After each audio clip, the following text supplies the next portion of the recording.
Ladies and gentlemen, dear students, dear colleagues and friends, let me welcome you all most warmly to the opening of the summer discourse on the campus of the University of Vienna's International Summer School.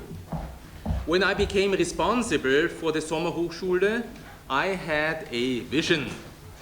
My dream was to open the premises here beyond students and faculty to the broader public, inviting Sommerhochschul alumni and other personalities who would be interested in benefiting from the unique intellectual atmosphere which is created here every year in the Sommerhochschule.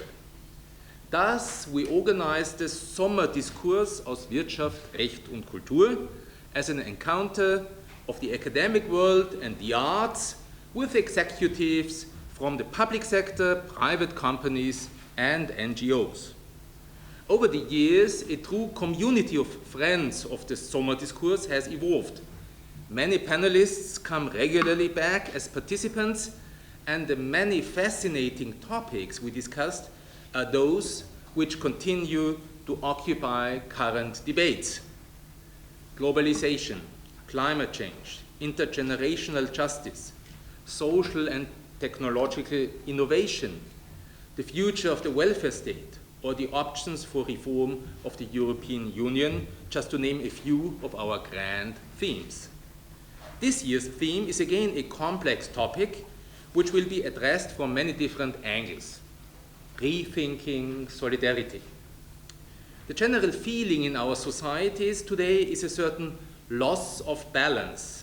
The political scene seems to be dominated increasingly by highly controversial and extremist parties. Populism is on the rise, and the search for compromises becomes more and more difficult. Yet the challenges we face today, particularly those on an international and global level, demand collective action and common efforts by mankind. Therefore, solidarity is a topic which allows us to address the need for commonality and mutual assistance while preserving as much individual freedom as possible. When Immanuel Kant defined law as the normative framework which guarantees the maximum of freedom, which is compatible with the enjoyment of freedom by all the others, then it is a question to strike the right balance between what the US Constitution calls the pursuit of happiness, it as the individual liberty, and the effort to promote the common good and to join forces to tackle the huge international and global crisis of our time. Solidarity is thus connected to responsibility and care for others, but also to the fairness of contributions and to the gains which are possible through cooperation. Tonight, we will address the question of financial solidarity within the European Union. It is my huge pleasure to briefly introduce this year's opening speaker, Caroline Heber. Caroline Heber is a professor of tax law at the University of Vienna Law School, where she also serves as the director of the Institute for European Fiscal Law and Policy. She grew up in the beautiful province of Carinthia and pursued her legal studies first at one of the most beautiful cities of Austria, my hometown Graz. Yeah? There she earned a law degree and later also a research doctorate, and she also studied in Sydney, where she was awarded a Master of Taxation. For roughly 10 years, she worked as a researcher at the Max Planck Institute for Tax and Public Finance in Munich. And what is particularly interesting and fascinating is that she also spent some time as a fellow at NYU, where she worked with one of the most fascinating legal scholars of our time, Joseph Werner. Professor Heber's research focuses on European and international tax law, but also on EU law and European integration. After her keynote, we will have two discussants, Bernhard, who is a director and principal legal advisor at the Legal Service of the European Commission, and Professor Werner Neudeck, Professor Emeritus of the Diplomatic Academy, who both are members of our long-standing members of our faculty. The title of Professor Heber's keynote is Solidarity and the Financing of the European Union. Caroline, the floor is yours.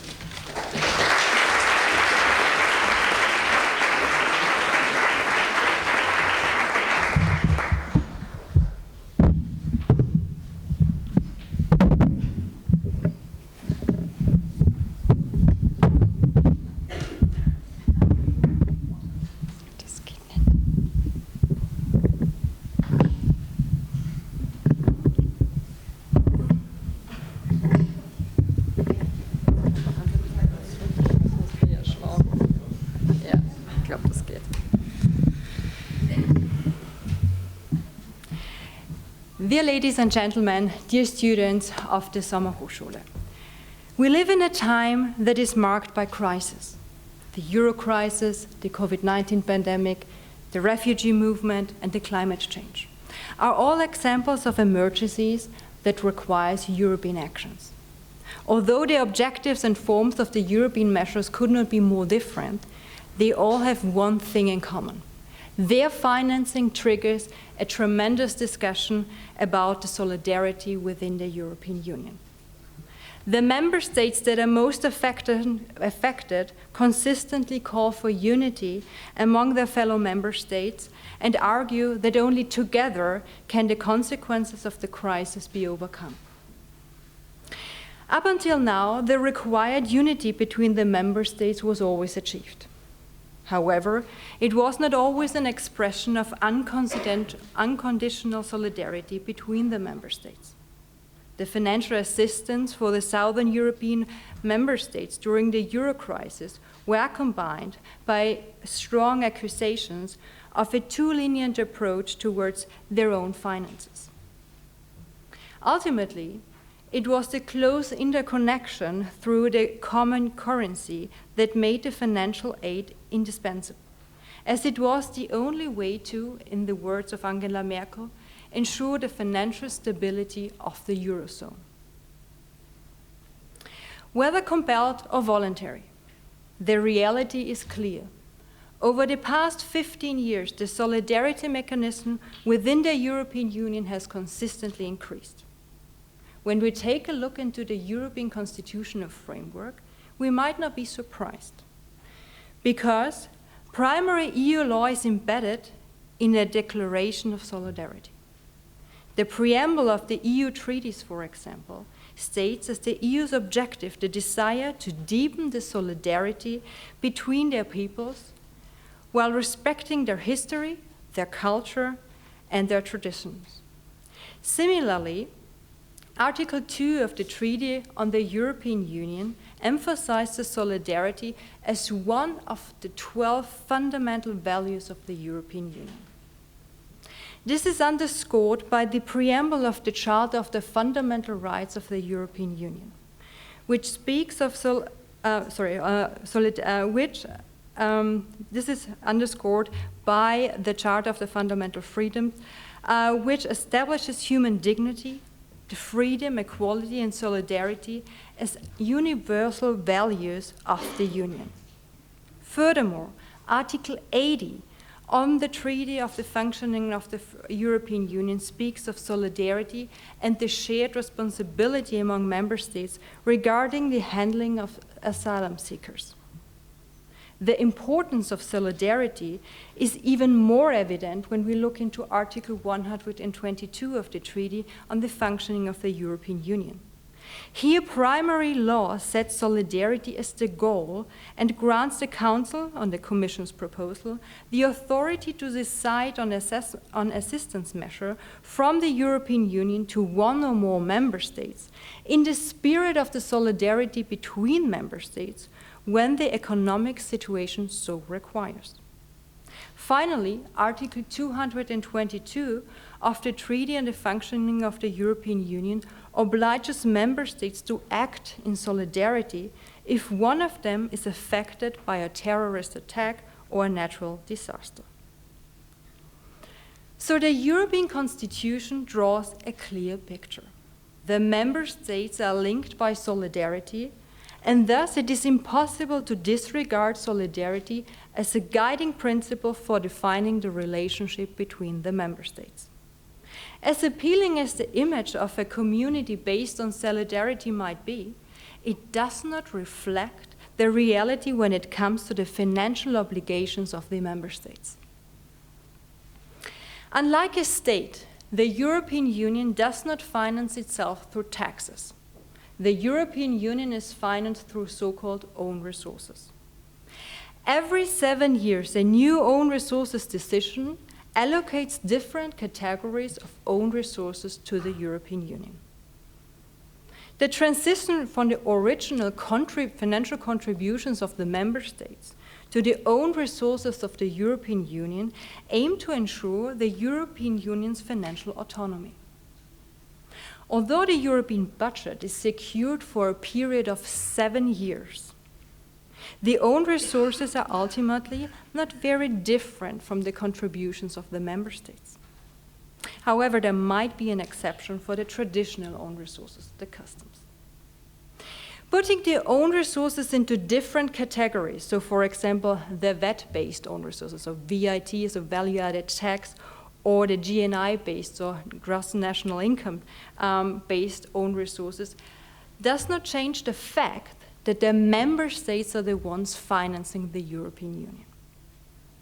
The categories are simply methods for the distribution of the financial burden between the member states. Take the VAT-based own resources as an example. The VAT-based own resources may give the impression that the European Union benefits from the success of tax harmonization because the VAT is widely harmonized at the European level. But this is misleading. The VAT assessment base is simply a calculation tool for determining the financial obligations of the member states. The lack of the Union's financial autonomy is underscored by a practice that is widely criticized by the European institutions, but observed in almost all the member states. And that is to list the own resources of the European Union in the national budget as a burden. This practice often leads to the following calculation in the member state. How much does EU membership cost us? And how much financial means, primarily through subsidies, flow back to us? The seemingly inadequate return was the basis for Margaret Thatcher's demand in 1984, "I want my money back." The outcome of those budget negotiations, reached nearly 40 years ago, still has an impact on the negotiations today. The rebates, so the correction mechanisms, for the net contributing member states have become an integral part of the budget negotiations. However, in the light of the solidarity between the member states, the pure juste retour thinking is absurd. It does not lead to a shared solidaric bearing of the advantages and burdens among the member states. Given the current financial system of the European Union, it is not surprising that the European Union does not have sufficient financial strength to independently react to crisis. When the member states fight over every euro that flows into the European budget, the financial constraints of the European Union are inevitably tight, and thus every European crisis response automatically triggers a debate on its financing. The interplay of progressive integration and the interplay between progressive integration and comprehensive member states' financial responsibility leads to a legal inability of member states to act in certain areas and simultaneously to the financial powerlessness of the European Union. Thus, we stand at the often debated crossroads. Do we want to return to the nation state? Or do we want to further advance the integration process? If we commit to Europe, we must equip the European Union with the corresponding financial resources. In return, however, the Union must also fulfill its tasks and not merely function as a platform for distributing financial resources. The answer to the question, return to the nation state, or advancing the integration process cannot be reduced to the willingness of the member states to allow more funds to flow into the European budget. Instead, it must be about finding the financing system that reflects the solidarity framework that is shaped by the integration process. The calls for solidarity within the framework of ad hoc measures in times of crisis have always been directed to the member states. And this is also the way how we should understand solidarity enshrined in the constitutional framework. However, if we discuss a fundamental solidarity-based financing structure of the European Union, the perspective must change. Here it is not primarily about the solidarity between the member states, but between the solidarity between citizens. It is the citizens who bear the financial burden through taxes. In the concept of bearing tax burden, solidarity is traditionally understood as national-centered. The nation-state is the relevant point of reference for the taking in the form of social protection and the giving in the form of taxes. The giving and the taking unite all citizens into a community bound by solidarity in which the mutual support is the connecting element. Through increasing integration within the European Union, the interplay of national conceived giving and taking is disrupted. Although the European Court of Justice accepts that national solidarity, at least in part, is a justification for the infringement of the free movement rights, it is precisely the free movement and the detachment from the member state-focused thinking that characterizes the internal market. The economic opening of the member states automatically leads to a mix of multiple affiliations. The place of study, the workplace, and the tax residency often do not fall together in one member state. And thus there are many in the European Union for whom the giving and the taking are not balanced within one member state. The consequences of an even deeper economic integration offers the opportunity, but also the obligation to rethink the traditional solidarity group in the form of the domestic society. Should the member state continue to be the main reference point for the giving and the taking, or should other levels be considered?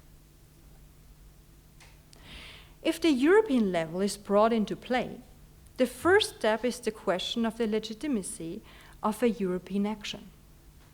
According to Article 5, subsection 3 TEU, the European Union shall act only if and insofar as the objectives of the proposed action cannot be sufficiently achieved by the member states. However, this subsidiarity requirement is met precisely when the European action reflects the newly created solidarity group.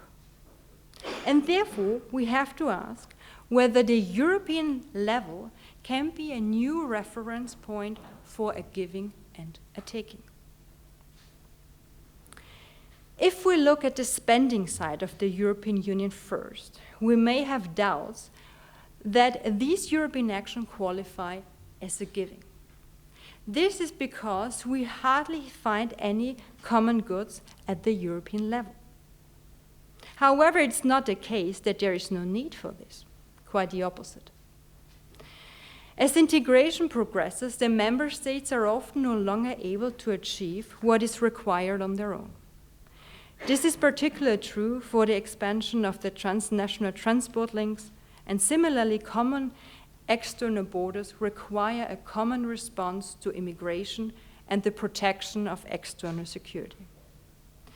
The list can go on, and therefore it is surprising why the European Union has not invested in common goods and has made their development a European priority. So what happens with the money that actually flows to Brussels? To date, European spending has focused primarily on financing the common agricultural, cohesion, and structural policies. Although these policy areas could certainly be expected to create a European added value, the Cohesion Fund is particularly focused purely on the financial support of member states that are less developed from an economic perspective. In other words, in that area, the area where most of the money is spent, the aim is to redistribute funds between the member states according to their economic strengths. Often, you can also read that there is simply a lack of financial resources for the creation of genuine European common goods. However, that argument cannot fully be accepted.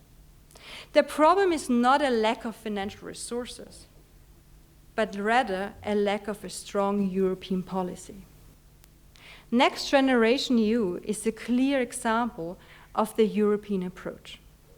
The focus is not on a European substantive policy, but on the financial interests of the member states.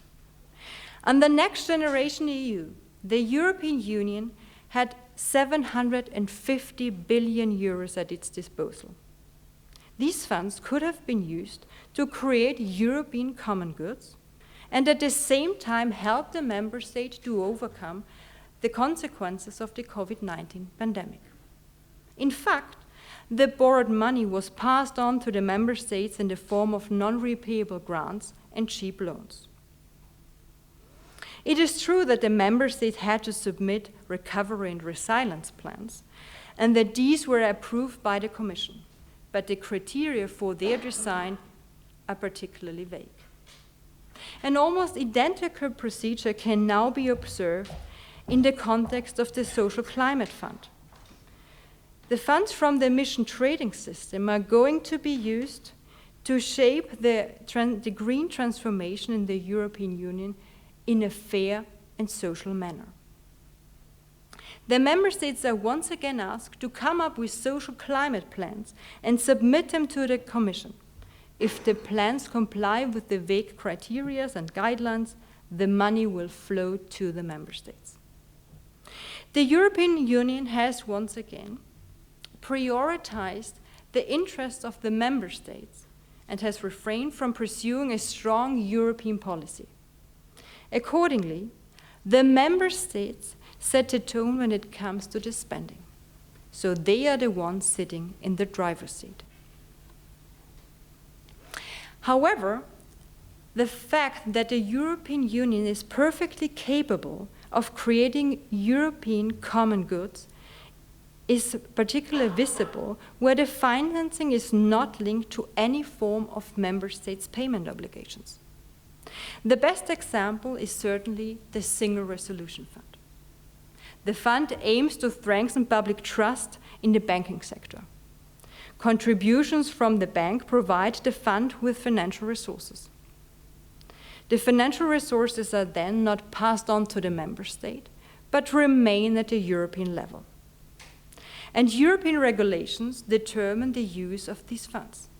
Thus, the giving and the taking, through the giving and the taking, the European law unites the banks of the banking union to a new community bound by solidarity and creates a clear European added value, the trust in the banking sector. The key element of the Single Resolution Fund is earmarking, because the funds are earmarked. The levies collected are not flowing into the general budget of the European Union, they directly flow into the fund. So the off-budget treatment guarantees their use, the financing of the resolution mechanisms. So is earmarking the secret to success? Or put differently, can earmarking be a way to force the European Union to engage in a strong European policy? As nice as the idea may sound, it may conflict with the constitutional framework, and in particular, the competence framework, because the European Constitution does not grant the European Union the right to tax. The legitimacy of levying earmarked European funds depends on the definition of a tax under European Union law. Because the European Union is not allowed to tax, but the European Union may be allowed to levy other charges. Although the European constitutional law does not define taxes conceptually, the case law of the European Court of Justice paints a very clear picture. A tax in the sense of EU law is characterized by three features. First, it is a payment to a public authority. Second, there is no quid pro quo, so meaning that the tax payment is not a form of consideration. And thirdly, a tax must fulfill a general financing function, so the funds must not be earmarked. From this it follows that financial resources that do not flow into the general budget due to its earmarking are not taxes according to the case law of the European Court of Justice. Following this logic, any European competence can already be the basis for levying earmarked charges.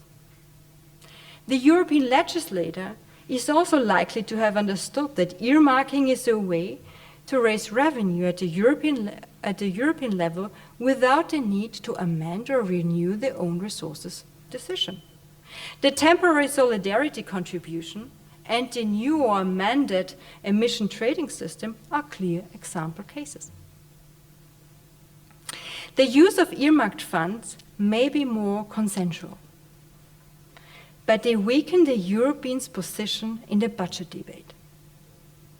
If the aim is to collect certain revenues for specific spending, bypassing the general budget, we are moving closer to a so-called fund economy, a financing system that we only knew up until the 18th century.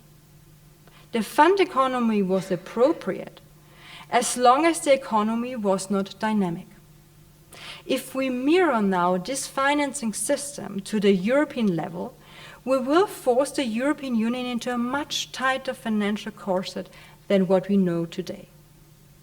And we will take the European Union any chance to further develop. While it may be true that a complete transition to earmarking or earmarked funds at the European level may not be expected, it must be recognized that the dual financing system, so on the one hand through the general budget and on the other hand through earmarking, does not make the fundamental debate on the financing of the European Union disappear. Financial independence is not achieved through earmarking. While earmarking may not help us in the general budget debate, so on the question whether or not we want to grant the European Union more financial independence, it can, however, be a stepping stone. It can be a stepping stone for the Union to learn to follow a strong European policy, and this will be a game changer in the general budget debate. So therefore, we have to come back to the question that I already posed. Can the earmarking of the European funds make the European Union more responsible for creating common European goods? In the light of the European constitutional framework, and in particular the competence framework, the European legislator can only impose financial burdens if the financing of the European measure needs to be secured. In other words, the financial needs distinguish pure tax harmonization from the imposing of European burdens.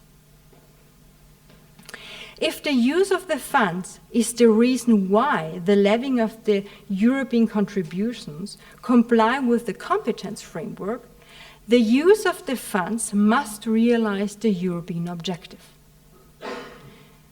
And here we are not talking about giving directions or guidelines. In other words, the European constitutional frameworks ask for more than vague criteria for determining the use of the funds, and then pass the ball to the member states.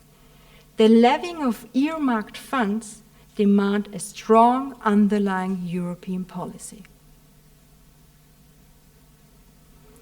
If the competence framework is taken seriously, earmarking is a clear stepping stone.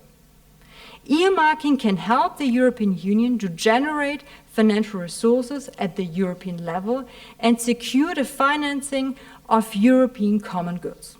In practice, however, the picture is very different.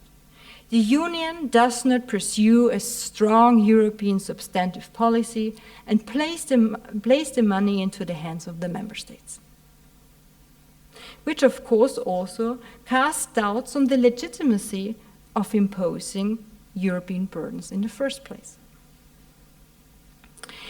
The findings are therefore clear. Although earmarked levies can secure the financing of European tasks in the coming years, the status quo will not change with regard to European substantive policymaking. The member states are sitting in the driver's seat when it comes to the spending of earmarked funds. And this does not allow the European Union to follow a strong European policy. Therefore, earmarking may be a serious stepping stone. However, we need a fundamental financial emancipation of the European Union from its member states if we want to allow the European Union to engage in a strong policy making. However, a fundamental step towards financial independence asks for a fundamental debate as to whether the citizens of the European Union are prepared to finance the European Union through solidarity-based burden sharing. Currently, this debate is avoided, and therefore the existing European competence framework is largely overstretched.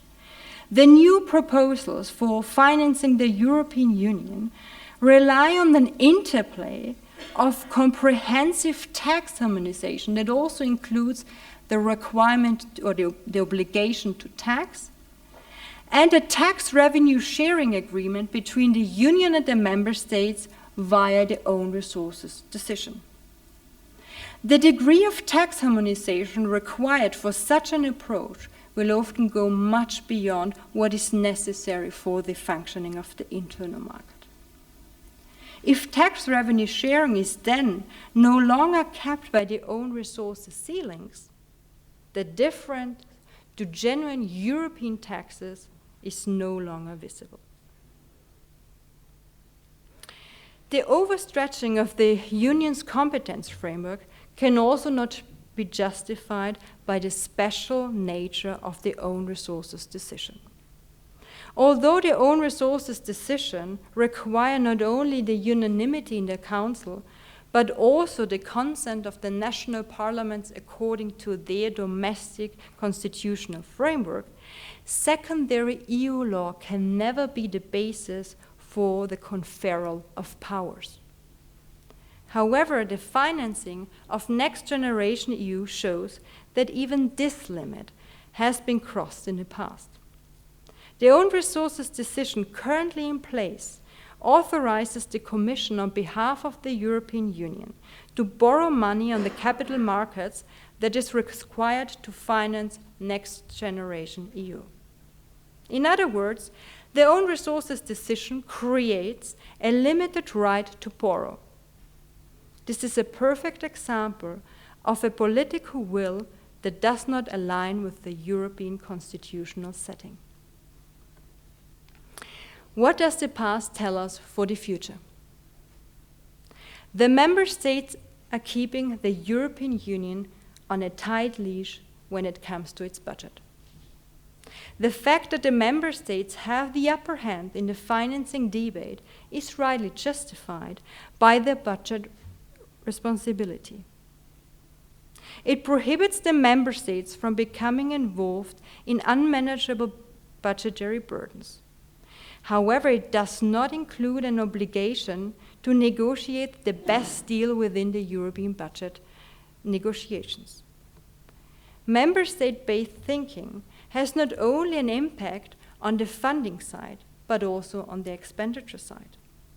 If not enough funds flow back to the member states, there is no consent on their financing. Therefore, the member states' upper hand does not allow the Union to pursue a strong European substantive policy and doesn't allow the Union to fulfill its tasks. The Union's weak substantive policy and the lack of financial means are particularly problematic in times of crisis. Ad hoc crisis responses that are supposedly solidarity-based are always found under time pressure and often bring the usual institutional structure out of balance. Moreover, the financing of these crisis responses are often overlooked, and the measures to cover the costs overstretch the competence framework. It is therefore time to rethink the financial structure of the European Union. If we want to give the European Union more leeway and allow the Union to use its funds for a policy-oriented manner, we must not loosen the leash, but we must place it in the hands of the citizens. Thank you very much. The crisis of 2015, the Union adopted emergency measures to relocate applicants for asylum from Italy and Greece, that were the member states that were basically flooded with applicants for asylum, to other member states. And the Court of Justice in the following years had to rule firstly on the legality of those measures, and then later on, after having confirmed the legality, also on the compliance of certain member states with those solidarity measures. And when doing so, the court took the view that when one or more member states are faced with an emergency situation, the burdens entailed by the measures adopted for the benefit of that or those member states must, as a rule, be divided between all the other member states in accordance with the principle of solidarity and fair sharing of responsibility between the member states, since, in accordance with Article 80 TFEU, that principle governs Union asylum policy. Secondly, very recently, and perhaps most importantly, on the 13th of June of this year, the court handed down a judgment in a case Commission versus Hungary, C-123 of 22, regarding the failure of Hungary to comply with a previous judgment, which had found several serious violations by Hungary of Union law provisions on asylum and return. And in that judgment, the court declared, in the firmest possible terms, Hungary's conduct has the effect of transferring to the other member states its responsibility, including financial responsibility, for ensuring the reception of applicants for international protection in the European Union, for examining applications in accordance with the applicable procedures, and for ensuring arrangements for the return of illegally staying third country nationals that comply with Union law. Such conduct, said the court, seriously undermines the principle of solidarity and fair sharing of responsibility, and referred back to its previous judgments. The principle of solidarity is one of the fundamental principles of EU law and is, as already mentioned by Caroline Heber, one of the values common to the member states on which the European Union is founded, pursuant to Article 2 TEU. By unilaterally upsetting the balance between the advantages and obligations arising from its membership of the European Union, a member state calls into question observance of the principle of equality of the member states before Union law. That failure in the duty of solidarity, accepted by the member states by the fact of their accession to the European Union, strikes at the very root of the EU legal order. So that lack of solidarity, which the Court of Justice firmly condemned, led it to impose on Hungary a fine of the unprecedented amount of 200 million euros, and a daily penalty payment of 1 million euros until Hungary would finally comply with the judgment of the court. Now, what follows from the court's reliance on the principle of solidarity in this area? Firstly, asylum policy is largely harmonized at union level. Secondly, complying with union obligations in that field entails significant costs. Thirdly, those costs are very unevenly divided because asylum seekers are unevenly distributed between the member states. Fourthly, under the law as it currently stands, member states receive union support for actions in that area from certain union funds. That support, however, is not sufficient to cover all the costs generated by actions that are necessary in that field. Fifthly, there is, however, the principle of solidarity, which applies both to the union itself and to the member states. And as far as the union is concerned, the union legislator has now recognized the need for stronger solidarity and has, for the first time, in the new Pact on Migration and Asylum, provided for general and permanent rules, not only on the responsibility of member states for examining asylum applications, but also on the solidarity that member states must show with each other. And the new regulation on asylum and migration management that just came into force very recently contains rules requiring member states to make solidarity contributions if they are among those member states that are not already sort of overburdened by the asylum applications that they receive. So those solidarity contributions may take the form of relocation of asylum applicants or beneficiaries of international protection.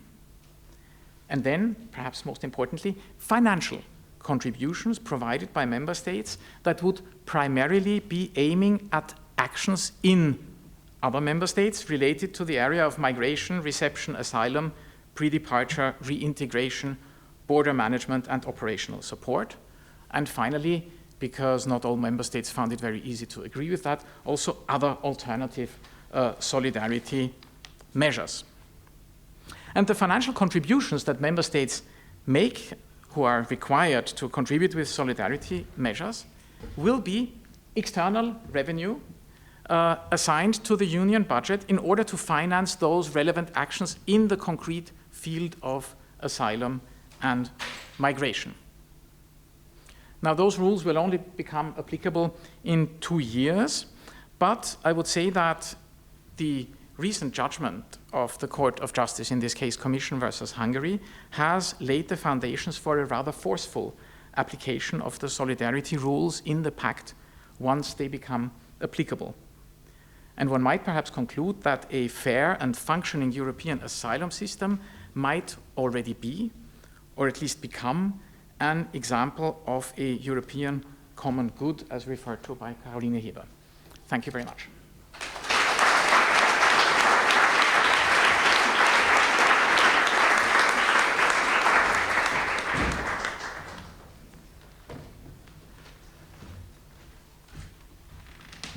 Okay, well, thank you for this interesting talk. Solidarity, of course, is very difficult to define, and there are many ways how one can do it. In this context, we thought that the problem of financing of EU revenue is first that the own resources are very small.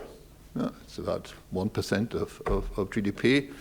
In the United States, is 15 to 20%. So we are talking about relatively minor sums here. And secondly, and this was the emphasis of your talk, they are not really own resources. They are rather a kind of contribution by member states who sit in the driver's seat. And the solution might be that you get real tax power for the EU, real own resources that are not decided by the member states, but that are given to the EU with which it can answer new challenges and provide public goods. So far, so good. The problem with this at this moment, as you rightly say, it's question-backed nation-state or further integration, is that if we look at the functions of government, the member states usually don't want the EU to fulfill these public goods. The classic public good is defense, the army. For example, in Austria, only one small party wants a European army. All the other parties don't want it, and it's not, perhaps in France it's a bit different, but basically it's not on the cards. A legal system, a Europe-wide legal system, that would be a public good. That's not on the cards either. Policing is not on the cards. Yeah? So the classic public goods are not really, the member states don't really want them at the European level, no matter how money could be transferred there. And anyway, by far the biggest part of national expenditures by governments is, of course, social expenditure. Yeah, so health, old age pensions, education, and so on. Yeah, and there seems to be no inclination to move those expenditures to the European level. So the only thing that would remain, and that would be necessary for a functioning of the monetary union, of the euro, would be a sort of fiscal union. So that if there is a negative shock in one country, the EU could quickly shift money there and take it away from other areas. But as I say, this requires a big budget. And since a big budget is connected to either major public goods or to distributional social policies, this is going to be difficult. And it is a problem for the euro area. So that's one thought, and a minor second thought. When an economist thinks about solidarity in revenues, yeah, he thinks about individual redistribution, yeah, from rich to poor, from the sick, not from the sick, from the healthy to the sick, and so on. Yeah. So this is, for example, at the national level achieved with progressive taxes, with inheritance taxes, with wealth taxes. Yeah. If we look at the taxes or non-taxes, the own resources of the EU, both the ones that exist and the ones that are planned, they are certainly not following solidarity ideas in that sense, because tariffs, the classic own resource, is a regressive tax. Yeah. VAT is a regressive tax. The contribution based on income are not progressive, and anyway, they are based on national income and not on individual income in those countries. And if we look at the plans for further own resources, so for example, the carbon border adjustment mechanism, again, this generally green taxes, they are usually regressive taxes too, because they are borne by consumers. Yeah. So there are some taxes which might follow this solidarity on the individual level, on the European individuals level, like a financial transfer tax or a profit tax, which seems to be as a temporary measure considered. But I think to consider that element is also not uninteresting. Thank you.